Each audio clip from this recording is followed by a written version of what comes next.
her. They shot her. The aftermath of a shooting at the hands of police caught on camera. The KCPD 41I team has questions for the investigators looking into that shooting, which happened Friday night in KCMO. Body camera video from that scene has provided new details. I-team reporter Sarah Plake tells us where the investigation stands tonight.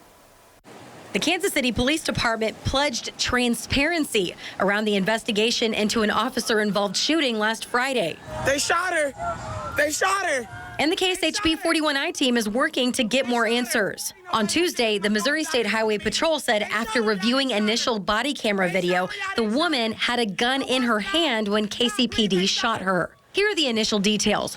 KCPD officers spotted a car that matched the description of a stolen car out of KCK. That car was in the Family Dollar parking lot at 6th and Prospect. When they approached, police say a man got out of the driver's seat and took off running. They say a woman got out of the passenger seat with a gun, and that's when two officers shot her. Oh my God, they shot her! This witness capturing the aftermath on camera is clearly shaken. She later told us she did not see a gun. The woman, she's at this point confused, so she's looking around. They tell her to get out, get out. She gets out. She shows them, her hands. She stands in front of them. She tells them, what's going on, what's going on. I don't know what's going on. Sergeant Andy Bell with the Highway Patrol says right now they're still reviewing all body cam video and audio, as well as interviewing officers on the scene and talking to the woman herself. They would not comment on whether the woman was pointing or aiming the gun at officers at any point, and they wouldn't comment on the sequence of events.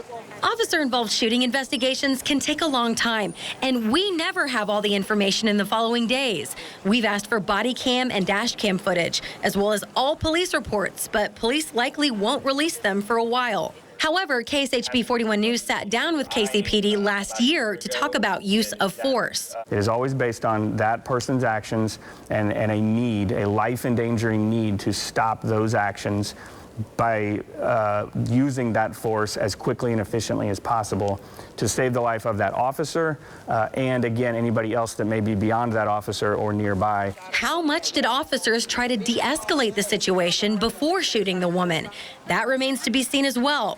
Here's the department's stance surrounding that topic. The safer thing to do is to give yourself a safe distance as opposed to close that distance and apply whatever force is necessary.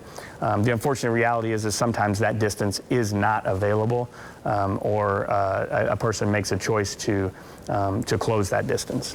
Be aware that there could be other people. The ATF recently held a use of force training. Their agents told us the laws come down to one thing. Based upon the totality of the facts and circumstances known to the officer at the time they used force, was that force reasonable? And that's the question we are working to get answered in this case. I'm Sarah Plake, KCPD 41 News.